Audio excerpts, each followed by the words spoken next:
Welcome to Avedayur's official YouTube channel. आज का हमारा टॉपिक बहुत इंटरेस्टिंग है। आज हम बात करेंगे how to launch your own herbal D2C brand. What is private labelling, contract manufacturing, third party manufacturing, white labelling. इसके साथ साथ हम बात करेंगे कि कैसे आप अपने प्रोडक्ट्स को ग्लोबली लॉन्च कर सकते हैं, अपने प्रोडक्ट्स की एक्सपोर्ट कर सकते हैं। अगर आप भी अपना ब्रांड लॉन्च करना चाहते हैं, कौन से वो फैक्टर हैं जो आपके ब्रांड को यूनिक बनाते हैं, ऑथेंटिक बनाते हैं और ट्रस्टवर्दी बनाते हैं। कौन से फैक्टर्स हैं जिनके आपको पहले काम करना है और कैसे मैन्युफैक्चरर आपकी हेल्प कर सकता है to launch your own brand. Today we have a very special guest with us, Kumar Anand. He has a 15 years of experience in sales, international marketing. So I welcome you, Mr. Anand, to the show. Thank you, ma'am. So my very first question, Anand, कि जब किसी ने अपना herbal brand launch करना होता है तो suppose करो कि किसी के पास सिर्फ एक आइडिया है कि मुझे अपना ब्रांड लॉन्च करना है, तो फर्स्ट स्टेप क्या होते हैं? अगर किसी के पास जस्ट एक आइडिया है like they want to start a herbal brand, तो इसके अंदर सबसे इम्पॉर्टेंट है कि they have to make a mind कि उन्हें कौन सा प्रोडक्ट मार्केट करना है and which segment they want to target. Okay, based on that selection they need to finalise कि उन्होंने अपने प्रोडक्ट कहाँ से मैन्युफैक्चर करवाने हैं, because every entrepreneur is not having that much capacity to invest into the manufacturing. So in that case they have to go for a manufacturer जिसके पास already units हैं एंड जो इन तरह के सर्विसेज प्रोवाइड कर रहे हैं, like the private labelling, like the white labelling, और we call it contract manufacturing. So after making this selection, एक राइट मैन्युफैक्चरिंग पार्टनर चूज करने के बाद दे कैन डिफाइन कि उनको कौन सा प्रोडक्ट चाहिए and based on that they can have the discussion. इसी में फर्दर प्रोसेस जब आगे हम बढ़ते हैं तो we come on this point कि आप जो ब्रांड बनाना चाहते हो वो ब्रांड किस थॉट के अराउंड रिवॉल्व कर रहा है, तो you have to suggest a brand name as per that. You have to look for the brand registries, like trade marking उसकी चेक करनी पड़ेगी, दैट वो ब्रांड अवेलेबल होना चाहिए, उस नेम की अवेलेबिलिटी होनी चाहिए। Then you have to go and look for that कि उसकी डोमेन्स अवेलेबल हैं या नहीं। Yes, very important. And when domain is available then this is the first stage कि आप गुड टू गो हो for establishing a brand. Then other processes comes in between, Okay. like finalizing a manufacturer, getting the products manufactured, doing the QCs, getting into the market, doing the marketing, then the sales part. एक person आपके पास brand name और लोगो लेके आता है, तो as a manufacturer partner आप कहाँ से स्टार्ट करते हो आपकी जर्नी उनके साथ, एज वेल एज आप कैसे दूसरी सर्विसेज प्रोवाइड करते हो, जैसे लेबल डिज़ाइनिंग भी होती है, सोर्सिंग ऑफ बॉटल्स भी होती है और rest of things are there, so how you do that? First of the all, जब हमारे पास लोगो और ब्रांड नेम के साथ कोई बंदा आता है तो वी फर्स्ट आस्क देम कि आपको कौन से प्रोडक्ट में आप इंटरेस्टेड हो। ओके, कुछ लोग ऐसे होते हैं जो अपनी कंप्लीट मार्केट रिसर्च करके आए होते हैं, तो दे नो वेल कि मुझे ये प्रोडक्ट चाहिए, मुझे ये बनवाना है। कुछ ऐसे होते हैं जो बस एक थॉट के साथ आते हैं कि जी हमने एक ब्रांड नेम सोच लिया है and we want to get it manufactured. Yes, तो इस केस में जब होता है तो दोनों की जो फर्स्ट स्टेज है वो स्टार्ट होता है making a right product selection से। राइट, दोनों केसेस में बंदा एक राइट प्रोडक्ट सेलेक्ट करेगा, then we give them the inputs कि ठीक है आपको ये प्रोडक्ट चाहिए, तो इन प्रोडक्ट के अंदर ये हमारी यूएसपीज हैं जिसके ऊपर आप कंसंट्रेट करते हो। Then after making this point discussion, उसके बाद we come on the packaging part कि what kind of packaging they need, do they need any customisations. अब यहाँ जब प्रोडक्ट सिलेक्शन होता है, इसमें I want to add one more thing कि there are two types of ways to select a product. कुछ लोग ऐसे भी होते हैं जिनके पास अपनी कुछ फॉर्मुलेशंस हैं right, and they want us to manufacture that. Okay, कुछ ऐसे भी होते हैं like we are the manufacturers, we have a wide range of 350 around products, तो they make a selection from our own products also and they ask us to give the same composition with a different product name. Okay, So that also we do. तो after making this all, then we go for the label designing. जब label designing का काम complete होता है तो we support in that also. Okay, When some person is coming with a logo, we ask just कि आप हमें CDR files दो, and after getting the CDR files, my designing team goes into the work and वो label design करने के बाद then we take approvals from the buyer जो हमारा है, okay, and after that we do the labeling of the product and then dispatches. Okay, So this is how the complete journey goes. Goes. Okay, so आप बल्कि technically saying 360 degree solutions provide करते हैं। Right. तो Anand, my next question is कि what is private labelling and how it can help you to build your own brand. तो हमें बताएं कि व्हाट इज प्राइवेट लेबलिंग किसे कहते हैं? प्राइवेट लेबलिंग जो टर्म है ये इस चीज़ को रिप्रेजेंट करता है कि अगर कोई पर्सन है, एंटरप्रेन्योर है, जो अपना एक ब्रांड एस्टैब्लिश करना चाहता है but they don't want to invest in own manufacturing, right, तो they go to a manufacturer and they ask for the production of their products. जब वो प्रोडक्ट मैन्युफैक्चर करके उनको हम सप्लाई करते हैं तो the label is having their brand names. There is just the manufacturer's name on it. So this is what private labeling is. इसको अगर नटशेल्स में कहें तो ये है कि मैं आपके लिए एक प्रोडक्ट मैन्युफैक्चर कर रहा हूँ एंड जो आप अपने ब्रांड के अंदर सेल करना चाहते हो. तो दिस इज प्राइवेट. इसके डिफरेंट नेम्स हैं मार्केट में. प्राइवेट लेबलिंग हो गई, वाइट लेबलिंग हो गई, कॉन्ट्रैक्ट मैन्युफैक्चरिंग. तो ये तीनों चीज सेम चीज को रिप्रेजेंट करती है. या लिखा होता है बॉटल्स के पीछे कि जैसे manufactured by this and marketed by this. Right. तो दैट इज वो आइडेंटिफाई. अगर हमें थोड़ी सी भी इसकी नॉलेज है तो वी कैन आइडेंटिफाई कि कौन सा प्रोडक्ट एक्चुअल मैन्युफैक्चर का, कौन सा मार्केटेड. हाँ, और इसके बेनिफिट्स क्या होते हैं कि अगर आपने प्राइवेट लेबलिंग करवाते हो अपनी चीज़ों की, what are the benefits? The benefits इसमें सबसे जो प्राइम बेनिफिट है वो ये है कि आपकी इन्वेस्टमेंट कॉस्ट जो है वो बहुत कम आएगी. और अगर इन्वेस्टमेंट कम है तो ऑब्वियस सी बात है कि जो सेल्स प्लानिंग है वो बेटर कर पाओगे. राइट. आपने अगर मैन्युफैक्चरिंग पे इन्वेस्टमेंट कम की है तो आपके पास मार्केटिंग का बजट अच्छा होगा. तो आपके पास प्रोडक्ट है, then you can go for the performance marketing, you can influencer marketing and number of things are there. Yes, and you can test the water also. And इसमें एक और चीज़ है, लाइक जो भी मैन्युफैक्चरर्स प्रेजेंट है market में उनके पास एक अपने कुछ डेवलपमेंट्स भी हैं, उनकी R&Ds भी हैं जो बहुत बेनिफिट करती है for a newcomer in the market to launch a product. क्योंकि उनके पास पहले से एक टाइम टेस्टेड फॉर्मूला है, राइट, जिसको वो लॉन्च करके मनी मेंटेन कर सकते हैं. और आपको सजेस्ट भी बहुत कुछ कर सकते हैं ना कि आप इसे बनवाएं या इसको ना बनवाएं, एज क्योंकि आपको पता होता है कि मार्केट का क्या ट्रेंड चल रहा है. राइट. एंड नेक्स्ट आप ये बताएं कि जो हर्बल जो प्रोडक्ट्स होते हैं तो कुछ डिमांड में होते हैं, कुछ नहीं भी डिमांड में होते हैं, तो आप इसको कैसे बताते हो अपने क्लाइंट को कि what are the products which are in demand और वहाँ से उनको स्टार्ट करना चाहिए? इसमें ये जो पार्ट है, this is of market intelligence basically. Market intelligence के अंदर ये चीज़ आती है कि we have to gather information what is in the trends, कौन से प्रोडक्ट पे इन्वेस्ट करना है, कौन सा प्रोडक्ट अभी हाइप पे है. तो इसके लिए जो सबसे बेसिक है वो है कि हम मार्केट एनालिसिस करते हैं. Like we go on different e commerce channels, Amazon पे गए, फ्लिपकार्ट पे गए, टाटा 1mg पे गए, and then we can see कि यहाँ पे कौन से प्रोडक्ट्स मूवमेंट में ज़्यादा हैं. Even we can check for the advertisements of different companies. अब हमें ये पता लग गया कि this products are going good in the market, then the next term is कि ये चेक करना होता है कि उस मार्केट के अंदर वो जो प्रोडक्ट है वो कितना प्रोडक्टिव है, प्राइस रेंज उसकी क्या है. क्योंकि you can't make much money अगर आप 400 रुपए की प्रोडक्ट को लॉन्च कर रहे हो. राइट. तो you have to make a selection जहाँ पे आपकी AOV जो है वो 1000, 1500, 2000 के बीच में रेंज करे, ताकि आपका जो ग्रॉस मार्जिन है आप उस पर बेटर काम कर सको. एग्जैक्टली. तो we suggest this. And also by handling, like अपने पास अभी we are working with 100+ clients, तो we have also this inputs with us. तो हम हेल्प भी कर देते हैं कि जी ये आप अच्छा ये कर सकते हो. कई केसेस में मना भी करते हैं कि नहीं ये प्रोडक्ट अभी ठीक नहीं है. We upfront say this, you being honest, क्योंकि मुझे फर्स्ट लेवल पे एक ऑर्डर लेके तो we are not going to make a good business. Yes. It is something जब आप रिपीटिव मेरे पास आओगे तब I am going to make money. मैं बनाऊंगा मेरे अगर आपके बनेंगे तो मेरे बनेंगे. और वैसे भी जब आप कोई भी ब्रांड है, न्यू ब्रांड है, मार्केट में जा रहा है, अगर पहला उसका प्रोडक्ट ऐसा हो जिसकी गुड नंबर ऑफ सेल्स हो जाए तो उसके लिए एक विन विन सिचुएशन हो जाती है. Exactly. रादर देन आप किसी चीज़ को शेल्फ करके बैठ जाएं, फिर चैलेंजफुल हो जाती है. एक और चीज़ है यहाँ पे, we don't suggest brands to go with जो न्यू कॉमर, जो फर्स्ट कॉमर हम जो फर्स्ट टाइम इन्वेस्ट करने जा रहे हैं इन तरह की चीज़ों में. वी नेवर सजेस्ट कि आप एक साथ 10 प्रोडक्ट लॉन्च करो. Yes. We go with this point कि आप 2 या 3 सिलेक्शन करके चलो, क्योंकि after having 6 month sales you come to know कि कौन से प्रोडक्ट अच्छे परफॉर्म करते हैं. देन जो नहीं कर रहे हैं you can drop it out, and 6 month में जो मार्केट चेंज हुआ उसके अंदर आप कुछ नए प्रोडक्ट्स को डाल के ट्राई करो.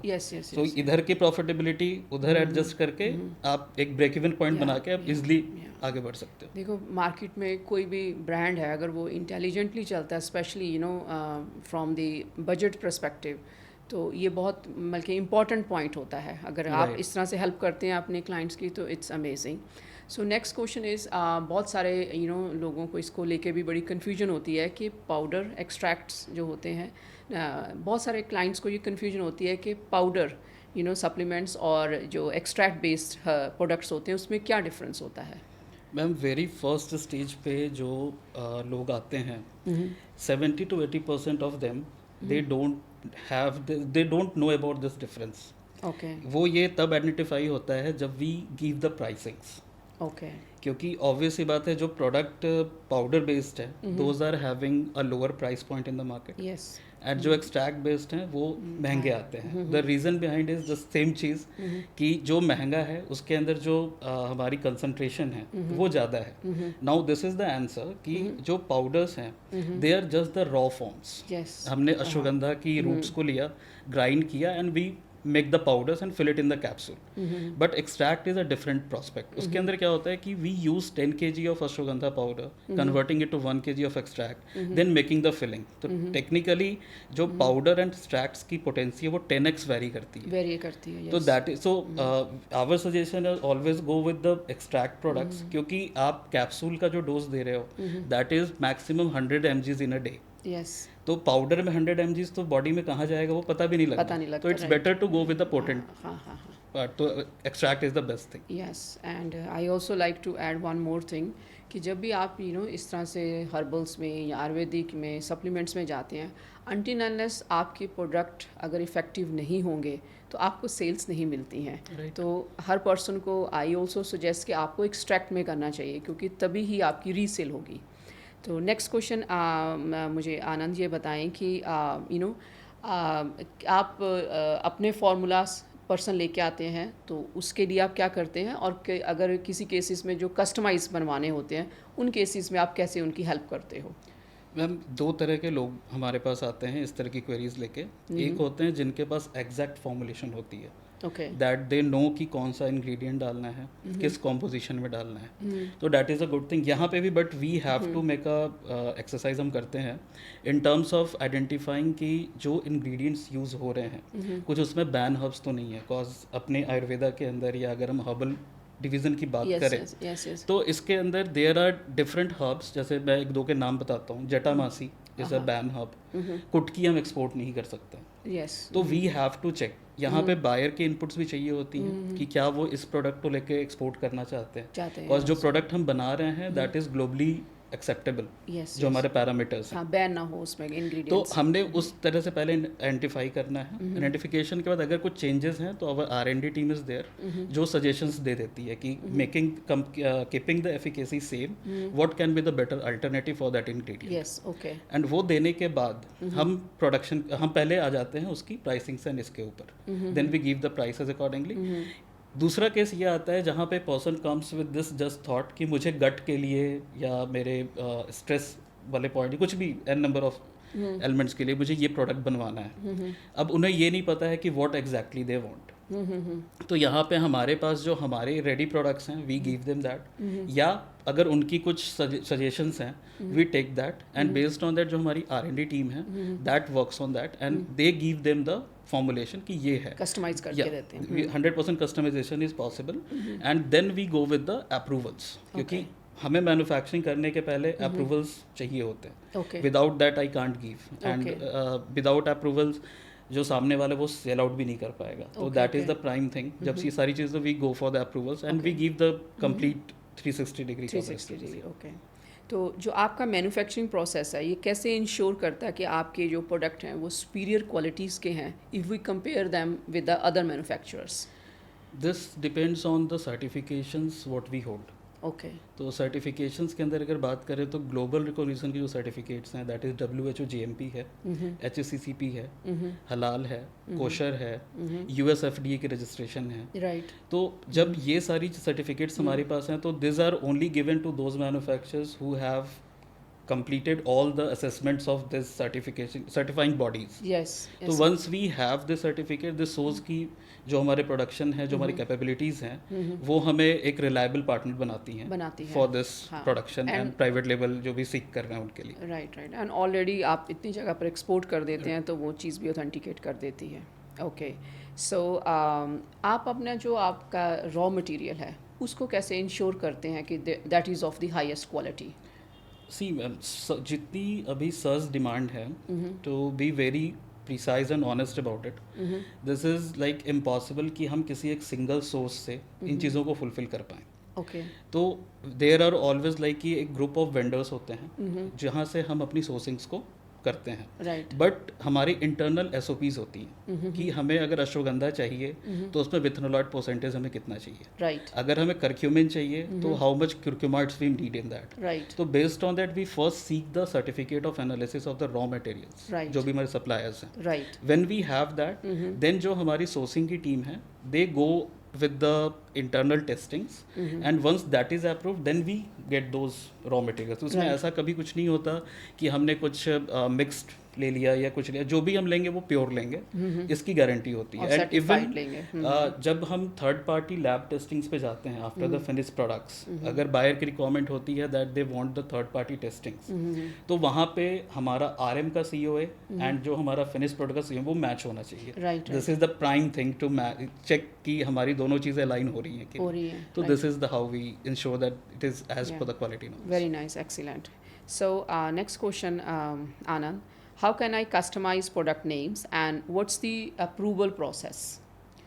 प्रोडक्ट नेम्स के अंदर ma'am the most important thing is कि प्रोडक्ट नेम आज हम जब लॉन्च कर रहे हैं किसी प्रोडक्ट को तो वी डोंट नो कि ये प्रोडक्ट कैसा चलेगा मार्केट में. But being a buyer I will say और एंटरप्रेन्योर आई विल से, ये पता होना चाहिए ब्रांड ओनर्स को कि उनका एक लॉन्ग टर्म विजन है. तो the first thing and the foremost thing is कि उन्हें ये देखना हो कि नेम्स अवेलेबल हैं या नहीं. राइट. किसी दूसरे ब्रांड के साथ क्लैश तो नहीं कर रहा है. And if they get on this they can check it on the जो हमारी ट्रेड मार्किंग की साइट है IP ऑनलाइन पे चेक कर सकते हैं. Class 35 is the main category जहाँ पे हमें इसकी चेक करना होता है कि नेम्स अवेलेबल हैं या नहीं. Right. If that is okay then वो नेम्स हमारे पास आते हैं. देन हम उन नेम्स को फाइल करते हैं आयुष डिपार्टमेंट के साथ that we have this formulation under this name and we get the manufacturing approvals from them. Then the process of manufacturing starts from there. Right. And जो बायर्स के names हैं सबसे important चीज़ होता है टू सेफगार्ड देम. ओके. मैं as a manufacturer अगर 100 लोगों के साथ डील कर रहा हूँ, उनके लिए प्रोडक्ट्स बना रहा हूँ, तो मेरे पास नॉट लेस देन उनके नेम्स में 200-250 नेम्स तो मेरे पास होंगे ही. बट ऐसा भी तो हो सकता है कि मैं एज अ मैन्युफैक्चरर वो नेम किसी थर्ड पर्सन को भी सेल आउट कर दूँ. राइट. तो how to safeguard it, we give them a declaration और MOU साइनिंग होती है जिसमें हम ये एश्योर करते हैं कि जो हम आपके लिए नेम अप्रूवल ले रहे हैं we are going to use only for you. Okay. अगर कल को उनके साथ हमारी एसोसिएशन ब्रेक भी होती है तो वी सरेंडर दैट नेम ताकि वो किसी और के साथ उसको टेकअप कर सके. राइट. राइट. सो एक रिलायबल मैन्युफैक्चरर के पास कौन से सर्टिफिकेट्स होने बहुत ज़रूरी हैं? मैम जो सबसे इम्पॉर्टेंट है वो ये है कि जो भी हर्बल में मैन्युफैक्चरर्स हैं इनके पास 2 मेजर सर्टिफिकेशंस होनी चाहिए. One is there AYUSH GMP, okay. Another is the FSSAI manufacturing licence. Okay. ये वो 2 सर्टिफिकेट्स हैं जो एक मैन्युफैक्चरर को खुद को मैन्युफैक्चर कहने का परमिशन देती है. ओके. एंड जब ये चीज़ हमारे पास है देन जो क्वालिटी पैरामीटर्स पे हैं ISO is the one of most important thing. Then HACCP है जो बहुत इंपॉर्टेंट है. US FDA की रजिस्ट्रेशन इंपॉर्टेंट है. WHO GMP इंपॉर्टेंट है. एंड कोशर एंड हलाल this are country based. Like अगर कोई मैन्युफैक्चरर है जो ये कहता है कि they are exporting it to the community जहाँ पे क्रिश्चियन पॉपुलेशन ज़्यादा है, they must have kosher certification. Okay. अगर कोई मिडिल ईस्ट साइड करना चाहता है बिजनेस तो दे शुड लुक फॉर कि उनके पास हलाल सर्टिफिकेशन होनी चाहिए. Okay. तो इन सर्टिफिकेशंस के बेस पे ये डिफाइन होता है कि मैन्युफैक्चरर कितना रिलायबल है. Okay. And Anand, explain me कि आयुष एंड फसाई में क्या डिफरेंस है? आयुष एंड फसाई में जो डिफरेंस है वो इसको ऐसे समझें कि आयुष जो है वो जैसे एंशिएंट साइंस है आयुर्वेदा. तो आयुष उन हर्ब्स को अप्रूव करता है राइट. जो हमारे ग्रंथों में लिखी हुई हैं. Okay. जिनकी रेफरेंसेस भाव प्रकाश के अंदर अवेलेबल हैं. इस तरह की जो जैसे हर्ब्स हैं वो इस पे आयुष के अंदर हम लेते हैं. और अगर आज के टाइम पे जैसे कुछ मार्केट चेंज होने की वजह से कुछ वेस्टर्न हर्ब्स का हमारी साइड मतलब like we are using it, तो उनको एक्चुअली वो वेस्टर्न हर्ब्स हमारे ग्रंथों में कहीं नहीं मिलते हैं। ओके ओके तो उस केस में क्या होता है कि आयुष सिस्टम उसको डिफाइन नहीं करता है, ओके तो we have to take the approval in FSSAI. तो Okay. वो फसाई में चला गया। दिस चला इज गया। Point one. Okay another side is कि अगर कोई प्रोडक्ट हमारा ऐसा है जिसके अंदर हम न्यूट्रास्यूटिकल रेंज के अंदर जा रहे हैं, तो वो फसाई के अंदर जाएगा। ओके अगर हम कोई फूड सप्लीमेंट कैटेगरी में जा रहे हैं, Okay. वो फसाई के अंदर फसाई जाएगा। में जाएगा। तो दिस इज द क्लासिफिकेशन जिसके बेसिस पे डिफाइन होता है कि कौन सा प्रोडक्ट आयुष का है Okay, okay. एंड कौन सा फसाई का है। ओके दोनों के अंदर टैक्सेशन का डिफरेंस है। ओके अगर हम आयुष में जाते हैं तो जनरली द टैक्सेशन जो चलती हैं वो 5% जीएसटी या 12% जीएसटी पे काम होता है। Okay when we go in FSSAI तो उसके अंदर हमें 18% टैक्सेस पे जाता है। तो ये भी एक प्राइम, क्योंकि 18% टैक्सेस का जो है अल्टीमेट जो इफेक्ट दिखता है वो प्रोडक्ट की एमआरपीज और प्राइसिंग्स के ऊपर दिखता है। तो Okay, that okay. Is the main thing यहाँ पे। सो आप कह सकते हैं कि AYUSH is more for the traditional herbs exactly, and for modern herbs is FSSAI. FSSAI. ठीक है, ऑल राइट, इंटरेस्टिंग।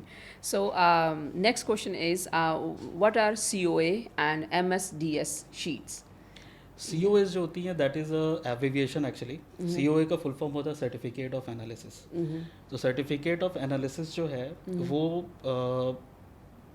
RM का भी हो सकता है, मीन्स रॉ मटेरियल का भी हो सकता है, एंड फिनिश गुड्स का भी हो सकता है। राइट इसके अंदर जो प्राइम थिंग्स हैं वो ये होती है कि उसकी कंसंट्रेशन होती है उस COA के अंदर।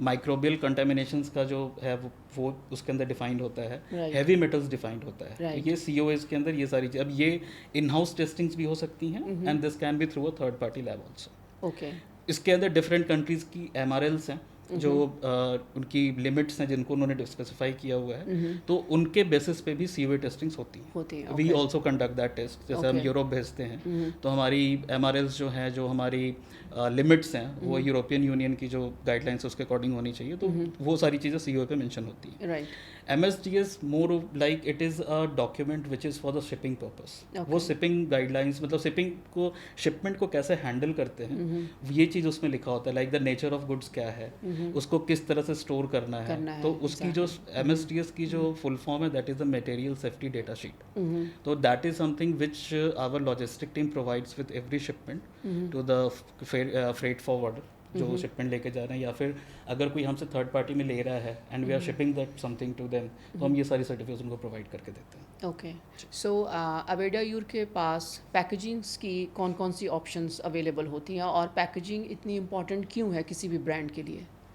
पैकेजिंग इम्पॉर्टेंट मैम इस वजह से है क्योंकि प्रोडक्ट की जो, अगर कोई प्रोडक्ट महंगा है तो वो उसको महंगा दिखना चाहिए। राइट तो जब तक वो दिखेगा नहीं तब तक वो बिकेगा नहीं। तो Exactly. This is the Yes. Answer. And जो पैकेजिंग में हमारी सपोर्ट है वो इस तरह से होती है कि हमारे पास being into this field with passage of time हमने बहुत सारे ऐसे वेंडर्स डेवलप किए हुए हैं that we can offer 100% customisation in that.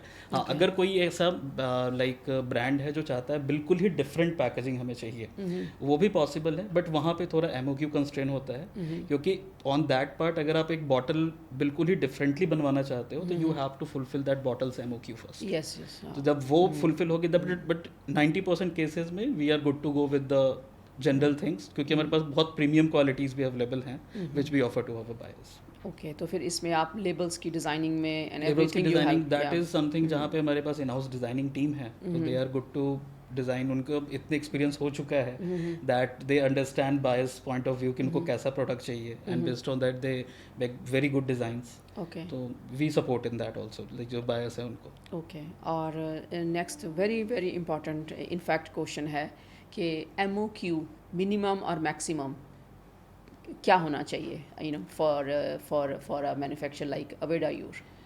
Ma'am इसके अंदर क्या है कि MOQs जो हैं वो हमारे लिए इम्पोर्टेंट ज़्यादा हैं। ओके रीज़न बिहाइंड इज़ कि to manufacture a product it takes a whole lot of thing. Yes अब हमारे को उस पर एक अगर हमने अश्वगंधा ओपन किया है तो उसकी एक लॉट होती है जिसको हमने ओपन किया है, तो मिनिमम उतने का तो हम लॉट लेंगे। But what we do here, हम ये भी समझते हैं कि जो लोग एसोसिएट करने आ रहे हैं, not everyone is very familiar with this trade, तो we support in that also कि जहाँ पे हमें लगता है कि नहीं we can support them in lower MOQs और समथिंग, तो we go with it. But we prefer कि मिनिमम तो हम कुछ एक अच्छे खासे फिगर्स पे काम करें कि कल को जब हम प्रोडक्ट की स्टेबिलिटी को चेक करें या प्रोडक्ट के अंदर हम अपनी कंसिस्टेंसी को चेक करें तो वो हर बार सेम निकले। Yes. अगर मैं बचे हुए चीज़ों को यूज़ करके प्रोडक्ट बना दूं और अगली बार मैं कोई डिफरेंट लॉट यूज़ करूं, तो दोनों की जो कंसिस्टेंसी वो मैच नहीं करेगी। मैच नहीं तो this is important for me ज़्यादा कि आप इसको किस तरह से यस ये कर रहे हो। तो this is yes from but अगर क्लाइंट के पर्सपेक्टिव से हम देखें तो जो मिनिमम एमओ की है वो प्राइसिंग के लिए बहुत बड़ा फैक्टर होता है, ठीक है, क्योंकि अगर आप 10 प्रोडक्ट्स बनाने हैं और एक आपका डिसेंट एमओ क्यू है सबका, तो बहुत आपकी बजट को इम्पैक्ट करेगा। अगर वही एमओ क्यू आपका हायर चला जाता है तो वो बिल्कुल आपकी चेंज कर देता है गेम को, सारी बजटिंग की। जब SKU नंबर्स ज़्यादा हैं, लाइक यू सेड कि 10 प्रोडक्ट हैं अगर, तो SKUs अगर ज़्यादा हैं तो there is a possibility to negotiate on the MOQs, क्योंकि वहाँ पे डिफरेंट एक ही हब अलग अलग प्रोडक्ट्स में भी यूज़ हो रहा होता है। तो in that case we can mix and match and हम एक कस्टमाइज MOQ फॉर्म कर सकते हैं कि ठीक है, एक का इतना बनेगा, दूसरे का इतना बनेगा। तो this is something on table discussions we do it and then we close कि कितना हम मिनिमम दे सकते हैं। Yes yes yes. तो फर्स्ट स्टेप क्या होता है किसी भी जब कोई पर्सन क्लाइंट कस्टमर आता है to a private manufacturer, first step क्या होता है to place an order? The first step is कि सबसे पहले तो हमें टर्म्स ऑफ ट्रेड फाइनल करने होते हैं, राइट, कि on what terms we are going to deal.